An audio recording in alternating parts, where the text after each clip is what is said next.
F word is first businesses, and we're here today talking with Abi and Jake from the Cornish Larder.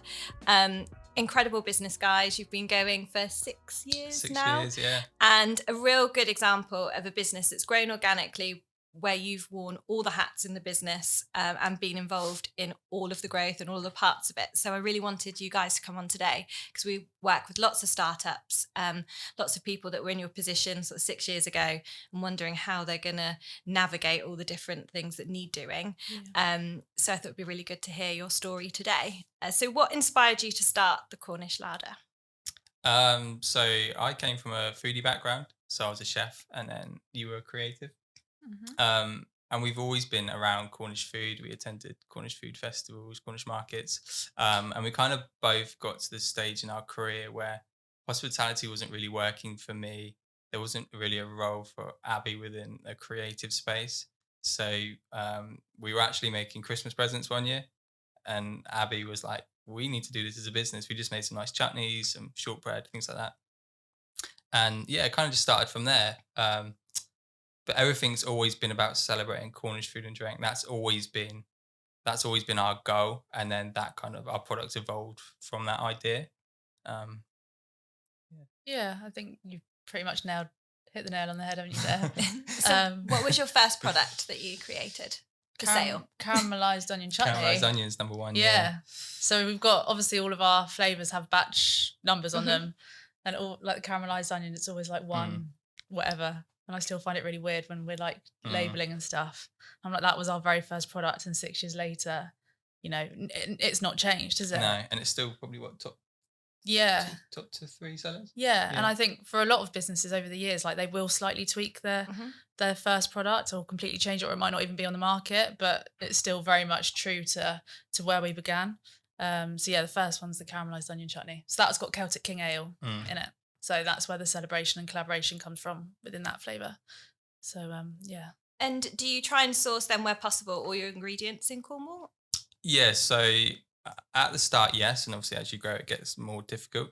But what what sits well with us and our ethos is at least one product within that product is from Cornwall, and that's where the collaboration comes from. Yeah. So for example, with our strawberry jam, it's really difficult to get strawberries in Cornwall because there just isn't a supply for what we need. So we've used Tarquin's gin, and obviously that's Cornish. And then examples throughout the products. So there's always something Cornish within our product. And then we work with local farmers and other suppliers to get the main bulk ingredients, but they're not necessarily Cornish because it's just too difficult to source them. But so yeah, and the quantities that we need now. Just not viable. No. So as you've grown, have you had to change suppliers and as you've expanded and the demand for products has expanded? Yeah, suppliers is a really difficult one because when we started our business, we were trying to work with bigger suppliers to obviously get the costs down. But working with the bigger suppliers, their minimum orders are just crazy. You don't have any business history, so you don't have any, credit history, so they won't give you accounts. So everything's on pro forma. That obviously then just hurts your cash flow so much because you have to spend so much, to get any kind of stock in place. And that's only really become easier. The bigger we've grown, the more space we've got, the more cash flow we've got to play with. Yeah, I was going to say space as well, like massively. When we started the business, it was from Jake's parents' kitchen and like their little spare room downstairs. So we had like this tiny little racking, didn't we, where we put all of our stock. And at the time, I think we only had like three or four flavours. But obviously, as word got out and the business started to grow, space became a bit of an issue, didn't it? But obviously, as we got bigger, it's enabled us to move on to the suppliers that do now they supply the big pallets and stuff, but they also, obviously, we've got that business history. Yes. So it enables us to order in bulk. Yeah. They can trust us. And it's just majorly kind of changed the game, isn't it? Yeah. So when you started, you've got a product that you've made for friends and family that you think then you can resell. So you've then got to work out how to create a brand Mhm. and Yeah. marketing. So how, I'm guessing, Abby, that was Yeah. more your bag. Yeah. So my history was a photographer. So whilst I was at Falmouth University, I dabbled a bit in, other Adobe softwares like InDesign, Illustrator, and things like that. So coming up with the brand, it just happened, didn't it? And I remember this so vividly, and it's the weirdest story. So I'm originally from Hampshire. So I was up country seeing my mum, and I was sat on the sofa watching Coronation Street. I was on my laptop, and we were texting back and forth because you were obviously down here in Cornwall. And we were like, how do we want it to look? And I think it was only about three attempts. It was so quick. In about 45 minutes. Wow. Which is crazy. And I think if you asked me to create a brand now, I wouldn't even know, I wouldn't be able to do it that quickly at all. But it kind of just happened. And I sent you the text with the photo, and you were like, that's it. That is it. And it's still our logo. We haven't tweaked it at all. Logo's not changed. Same with the labels, really. Yeah. I think that's kind of what has worked so well for us, is we haven't over-engineered everything. It's kind of been like, that works for us. That fits the kind of brand image that we want it to look like. Let's go with that. Yeah. We haven't spent thousands of pounds for a branding agency. Well, we didn't have that. Yeah, we didn't have that money. So we had to make do with the skill sets we both had. And obviously or learn the skill. Yeah. We were very fortunate. Obviously, Jake had that chefing background and I had the creative background. So it was kind of a match made in heaven in terms of starting a business. We had no business experience, at all, next to nothing. So we did kind of learn on the job, so to speak. But in terms of marketing it and getting it out there, it was kind of, obviously we got the brand set up, the socials, we set them up, and then it was just attending farmers markets and like every single week, and trying to get into the food festivals, going into shops, which we still do. Like, I'll still go in and pitch our products to shops that haven't got us. But we started off like that, didn't we? That's kind of how we started to market it. And then obviously, as people began to recognise our brand, it kind of it gains momentum, doesn't it? It's like a snowball effect. Yeah, and people start referring it, and then you've got repeat custom, and then that customer base grows. And I think it's a really nice point that you've raised around, we just committed to something and went with it, because I think a lot of startups, you think you've got to have everything perfect before you can get going. Yeah, you don't. You think, I need to have this perfect brand, I need to have like all of my sort of forecasting done, and I think sometimes you just got to be brave, haven't you, and take that leap of faith. Yeah, definitely. I think if you looked at, obviously our logo's the same, but if you looked at like the very first jar it's awful. that we did, like I wet myself looking at it. And we had like 4 different stickers on one jar, which is just stupid in terms of timescale. We were printing the labels off at home. Cutting out the circles. Like, it was, when I say that we literally did everything. Oh, yeah. Like, it was just... Our cost of sales were pennies. They were nothing.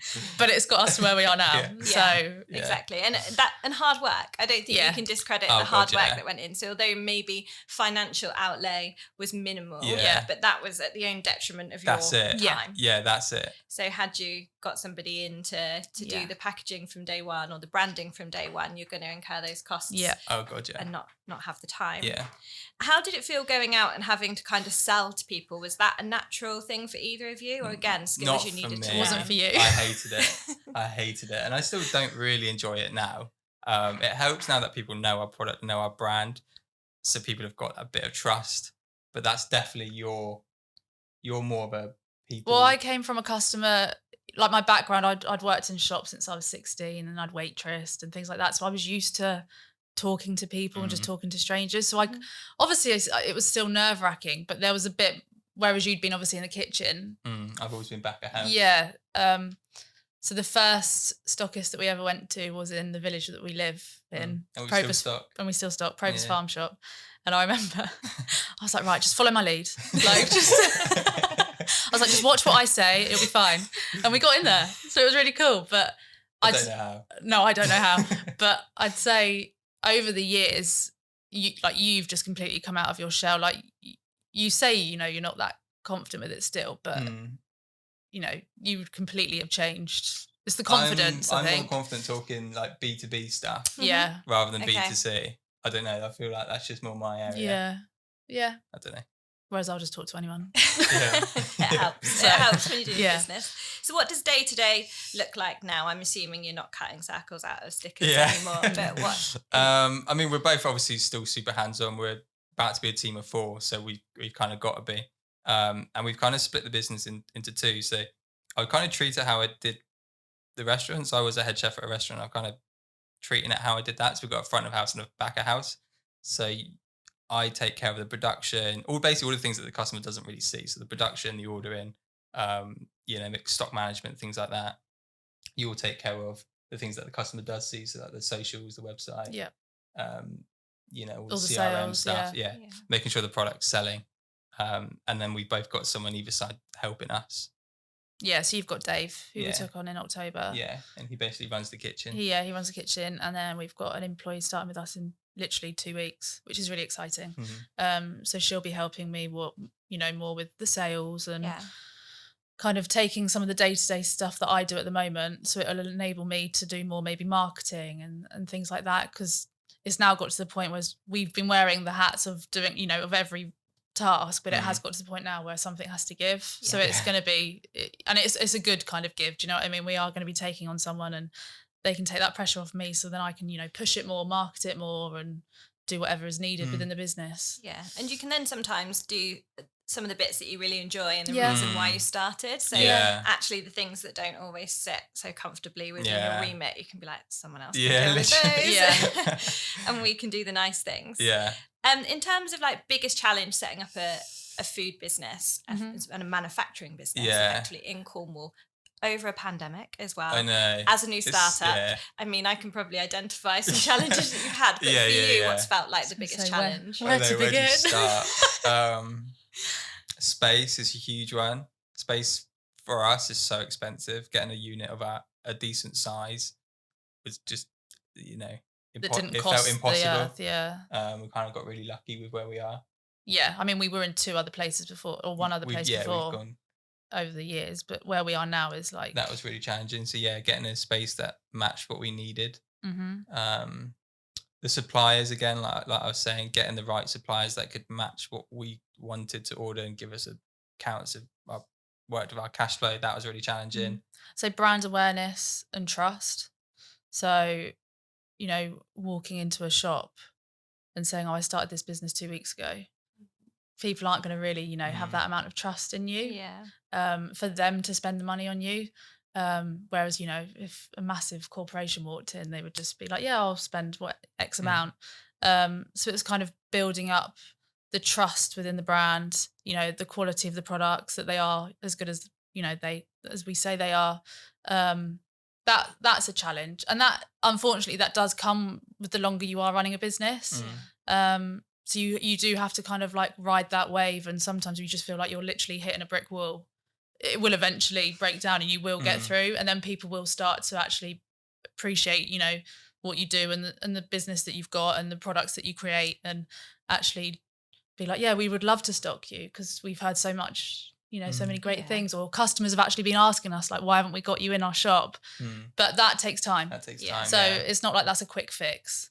But that's a challenge, isn't it? And I think maybe up until the last 2 years, I'd say it's over the past 2 years is where people have started to, I think, properly kind of like take us seriously and take note of what we're doing and remember us. And that brand awareness then is kind of self-sufficient in terms of a certain demographic. And it also, it's not just time, it's tenacity, I guess, because it's quite easy. I know we were talking just before we started filming about those days when you think, I just want to throw the towel in. That's it, like this is too difficult. Oh yeah. Oh god, yeah. I think we've both been on Indeed, haven't we? Like not recently, but in the past. In the beginning, the amount of times that we're like, right, we can't do this anymore. We both could get a job that paid. Well, I still had a job, didn't I? So I only went full time last May, so May 2023. You'd gone full time probably August 21, I think it was. Yeah, maybe. I could have gone full time sooner, but it was that gamble. It's that gamble. So it was, it managed to pay one wage full time. I think if you're not 100% passionate and got that determination to just keep going, and you just like in it for the the short money fix, it's just not going to work for you. You've got to have that long term plan, and the passion's going to get you through those first years. Because you've got to understand, like it is, if say I'd be working 9 till 5 or whatever, and then I'd come home, and because obviously at that point I'd taken more of the marketing, the sales again, it was like, well, then I'd be working until like Yeah. 10 o'clock at night, which is fine. Like that is fine. But that's how we've got to where we are now. Yeah.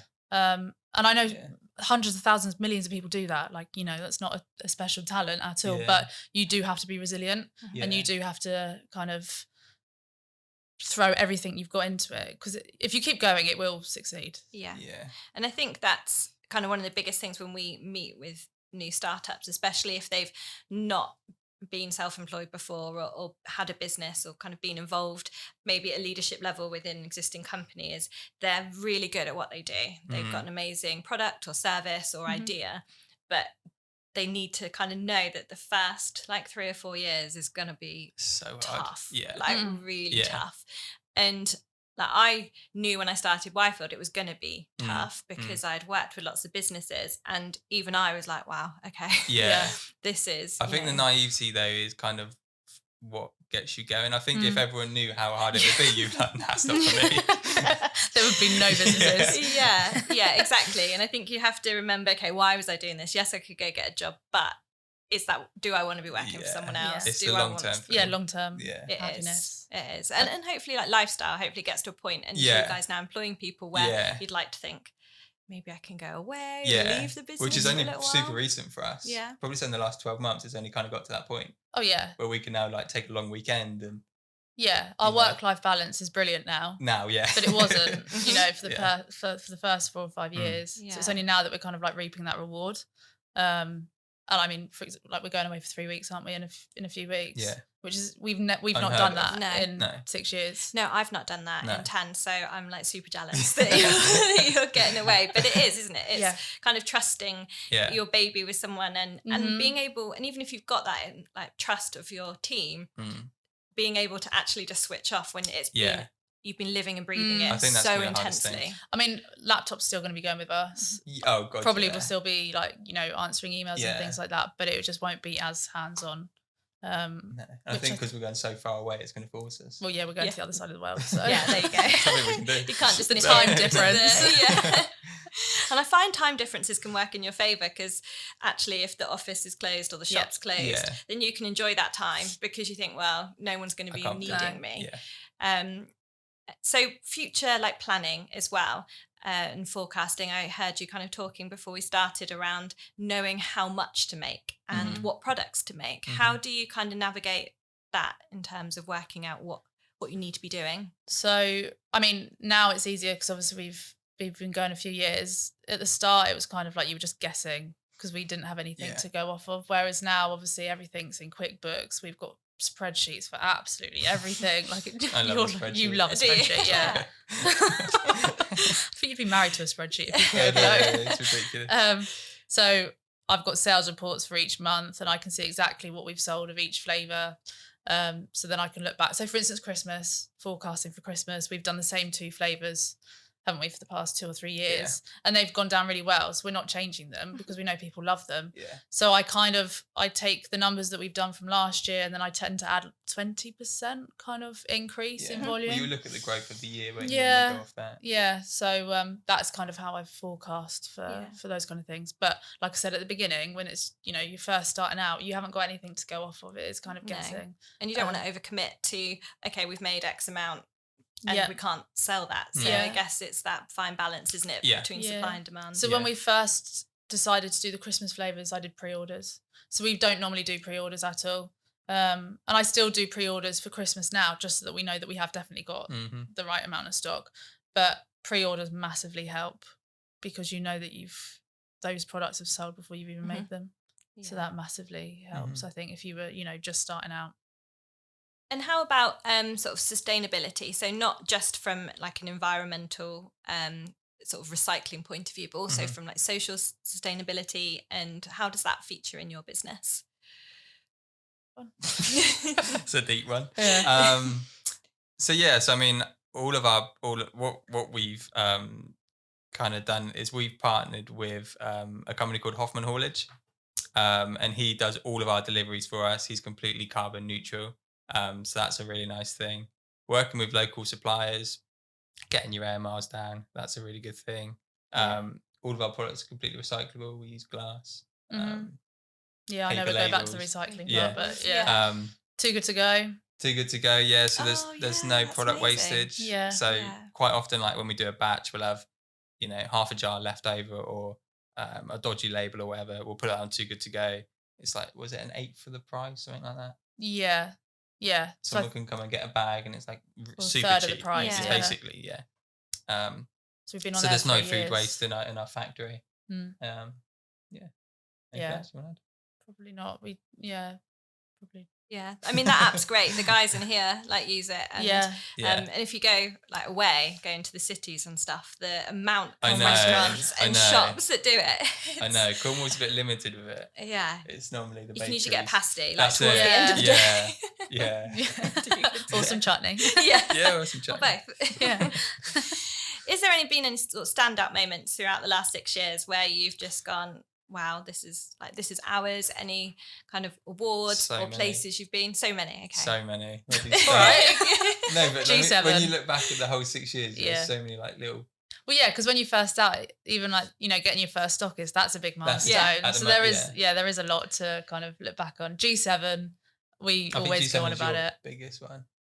Yeah. Your favourite. It's my favourite just because, supplied all the delegates that came over to Carbis Bay, and I think it was May 2021. Whenever it was, yeah. Yeah, supplying the world leaders with our apple chutney. That's bonkers. Yeah, that is. And that was when we were producing out of a tiny little unit in Padstow. Tiny unit, yeah. The marketing wasn't great.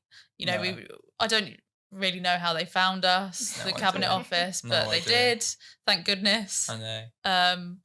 And yeah, just A bit of a surreal kind of That was experience it, yeah. of this is our business we've Yeah. created, and it's I doing think that something was like also the this. first time where we had media, and we Okay. understood advertising and things, because we did BBC Radio Cornwall were. You were on TV. I did TV interviews. I did so many radio interviews.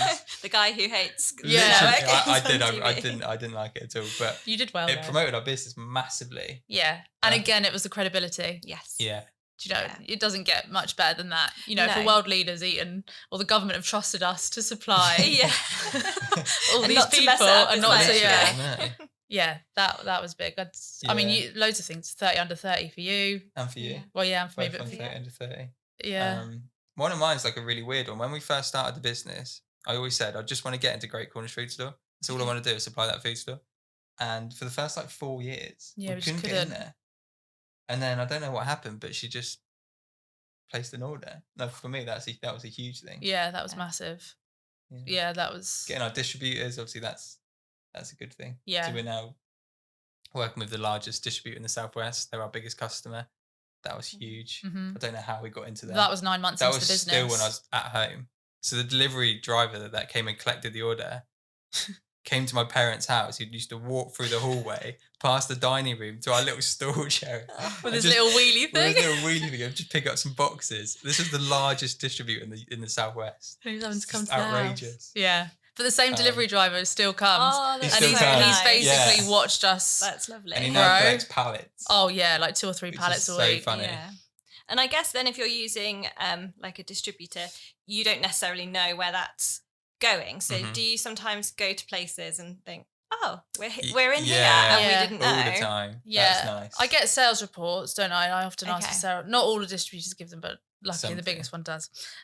So I can see where everything goes, but obviously remembering them, that's just not Oh, going to yeah. happen. So it is really cool. People, friends or family, they'll just take a photo They'll of send it. us a photo, yeah. Yeah, and I always find it really weird, people that I used to go to school with or something like that up country, they'll come down on holiday and they'll just happen to take a photo with a jar in it, and I'm like, nice choice of chutney, and they're like, I didn't realise it was you, and it's kind of Yeah, that's funny. that's when it's really cool. It's difficult when we're at events and people are like, oh, so where do you stock around so and so, and Yeah. I'm just like, I don't know. yeah. It's trying to we've got a good grasp, but sometimes it's It's hard to remember. it's hard to remember. But that's a good problem to have, Yeah. for sure. Absolutely. If you could just reel off sort of 10 places Yeah. where you are, then Yeah, and we would really well. not be where we are today if it wasn't for the distributors. Oh, no. yeah. Because for the first couple of years it was mainly just you. Then obviously I came on part time and stuff like that as well. But we wouldn't have the time to have been able to get into all these places if we'd gone in direct on our own. No. Yeah, but I guess then there's another skill there needed to learn in terms of negotiation. So you're going into kind of wholesale market, which doing your sort of retail costing more straightforward because you know what it costs you know what your markup is. When you start then talking about quantities, you've got to start working out and negotiating and trying to balance the sort of, I guess, vanity of, yes, we want to be in there, but also still need to make some money. Still got to pay ourselves. So I got you. More skills that you've got to you got to learn. It's a learning curve. I got you. Very much so, but yeah, it's working. And what advice would you give someone who's looking to start a business? Make sure you're fully passionate about it. Make sure it's not, just a fad idea. Make sure it's something you're fully committed in. Embrace the journey because it's hard. Highs and lows, and they're dramatic highs and lows. You'll have the best day ever. You think your business is the best thing in the world, and then the next day it'll come crashing down, and then it's a massive wave, isn't it? Yeah. Also, talking to people, and like Shane's a great example of that. Networking. Just absorbing as much information. Yeah, just try and become a sponge. Yeah. And just because you don't know who you're talking, like, they might have this wealth of knowledge and stuff. And like we were talking on the way here, weren't we? And obviously, like we said, neither of us had the business experience, but like you fundamentally are insane, aren't you, with like money management and the business side of things. And I was like, where did you learn that? And it was literally YouTube. And podcasts. I love micro learning. Do you? So like 20-second clips. It's a guilty pleasure. Yeah, like 20. If I watch like a 20-second clip, but I watch that every day and like compound that over a year, I've learnt loads. Okay. But I can't watch I couldn't sit in a classroom and like have like an hour lecture. It just doesn't work for me. Switch off, yeah. But I can like micro learn tiny little things and then they'll stick. It baffles me half the time with what you come out with, and I'm like, how do you know that? Where have you learned that? YouTube. What have you been doing today? Yeah. Literally. And then something I always say, my favourite quote is, business is simple, people are complicated. It's like the way that I look at business is as simple as you spend money, you make money. As long as you make more than you spend, you're going to be okay. Yeah. But people just kind of over complicate it all. But I try and strip it all back and just... Yeah. Yeah, and businesses can become complex in terms of they can have sort of vast product ranges or different branches, or start exporting and be overseas, but they can still be simple. They don't need to be complicated. Yeah. So keeping that complexity still quite linear. And take out. It just works for us, doesn't it? And also being really aware of the financials, the margins and stuff like that. Just be really, really kind of on that. Again, very much because of you, I suppose, from your head chefing background and stuff, with spending and the costs of things. But if you're not fundamentally aware of what you're making with each product and stuff, that's when it's a bit concerning. So as long as you fully are aware and you know what you know how much you're spending, or you know how much a product costs you, and you know what you're selling it at, and you know what the margin are, I think you're kind of onto a winner there. So as long as you just stay aware. Yeah, eyes wide open. Yeah. And I always find as well, it's not ignoring the things that you don't want to have to confront, or the conversations you don't want to have, because they can really kind of brew in the background, can't they? And they can distract your focus away from what you're doing. So I always think if you're starting a business, just sort of face it head on. And each challenge that will come. There'll be loads. So what's in the pipeline for the Cornish Larder? Anything? I know that we're in August now and you're talking about your Christmas production, but any kind of other exciting plans, things for you guys? So next year we're hoping to expand kind of like the Cornish Smoke Squad, which is our hot sauce range. So we want to do rubs and things like that. Build that community. Continue growing that on social, because for me, I think that's such a social kind of brand. I could just see it, it sounds stupid and everyone's got that pipe dream, but I could just see it go viral, and it's like that one product that everyone reaches for when they're having their barbecue. So I'd love to kind of grow that even more. Obviously we're taking on another team member, so that's going to enable us to focus more on growth and kind of just really, really hone in on what we're doing. So I'd say that's what's quite exciting. And then the next part, which might need to come out, is we are white labelling for St Austell Brewery. Wow. So we're going to be doing all of their chutneys and relishes, and Could be pretty big. Could be, yeah. So that it would be massive. Yeah. It could, yeah. So hopefully, in all of their own managed pubs, they're going to have a little retail space. So they'll be having the flavours that we cook. So it'll be like a Korev ketchup and things like that. They'll all be set for sale in the restaurants. Yeah. And then hopefully it'll also be available in catering tubs. So it goes on the menu. Menus. Yeah. So then all that. So that's pretty huge for us. That's a big thing. Move over Jack Daniel's barbecue. Yeah. That's been a long time in the pipeline. January we started. Yeah. It's been a long time. Wow. So that could kind of change the trajectory, I think, trajectory of the business. Well, thank you so much for coming in. It's just been great to hear more about your story, and I do think it's a really inspiring one because you guys have just smashed it and just sat here 6 years on, married and still smiling and enjoying the journey, and still got the passion for it. So thank you very much. Absolutely killing it, guys. Thank you. Thank you for coming in. And thank you for everything you do for us as well. Oh, that's all right. No, we love it. You're one of our sort of passion clients that we just love seeing you do so well. So thank you. Thank you very much.